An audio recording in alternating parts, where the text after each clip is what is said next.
ठीक है उन्होंने जो कहा, लेकिन मैं आपको एक छोटी सी एग्जांपल देता हूँ। आपके सामने इस दरिया के ऊपर deputy chief minister Jammu Kashmir का खड़ा है। क्या आपको एसएसपी दिख रहा है? क्या आपको डीसी दिख रहा है? क्या आपको सीनियर ऑफिसर दिख रहे हैं? वरना इस 2019 से पहले जब ये स्टेट हुआ करता था, तो जब एक डिप्टी चीफ मिनिस्टर, इवन के एक मिनिस्टर भी आता था कैबिनेट, तो पूरी एडमिनिस्ट्रेशन हिलती थी। तो आपको क्या लगता है यहाँ पे कुछ दिख रहा है आपको आगे पीछे? तो एलजी साहब को पूछ लीजिए कि अगर एक डिप्टी चीफ मिनिस्टर के, जब एक आईएएस अफसर, एक आईपीएस अफसर हमें यहाँ मिलने नहीं आएगा, देखने नहीं आएगा, ये डीसी का दफ्तर कितनी दूर है यहाँ से? एक डीसी का डिप्टी कमिश्नर यहाँ नहीं आ सकता?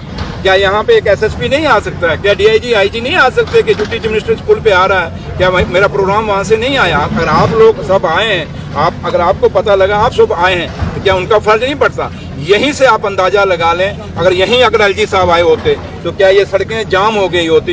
यहाँ पूरी के पूरे डीजी तक यहाँ लाइन में खड़े हो जाते, चीफ सेक्रेटरी तक यहाँ खड़े हो जाते। क्या ये फर्क आपको नजर नहीं आ रहा? इसलिए मैं आप लोगों से, खासकर जम्मू के पत्रकारों से मैं आपसे निवेदन करूंगा कि आप लोग ये फर्क देखिए कि आज की सरकार, आज का डिप्टी चीफ मिनिस्टर, आज का मिनिस्टर, आज का इवन के चीफ मिनिस्टर और पहले का चीफ मिनिस्टर और पहले के मिनिस्टर की पावर और उनके साथ जब ऑफिसरों की हरकत क्या होती थी, तो यहीं से आपको पता लग जाएगा कि हमारे हाथों में कितना कुछ है।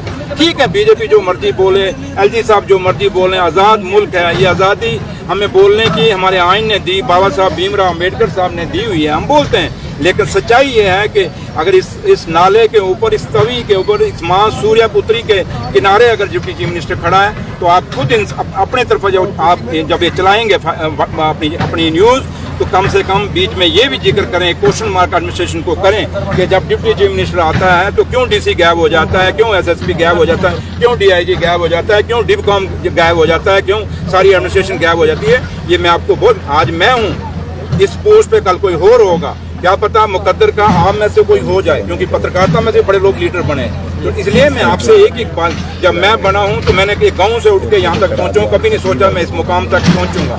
तो लिहाजा ये जो मैंने बात बताई है एलजी साहब को, इसी से जवाब है। और आप उनको पूछ लीजिएगा जब एलजी साहब कभी आपको मिलेंगे, पहली बात तो वो बाइट नहीं देंगे, जैसे हम लोगों को आप घेरते हो, हम खुल से आपके बात करते हैं, वो नहीं करेंगे।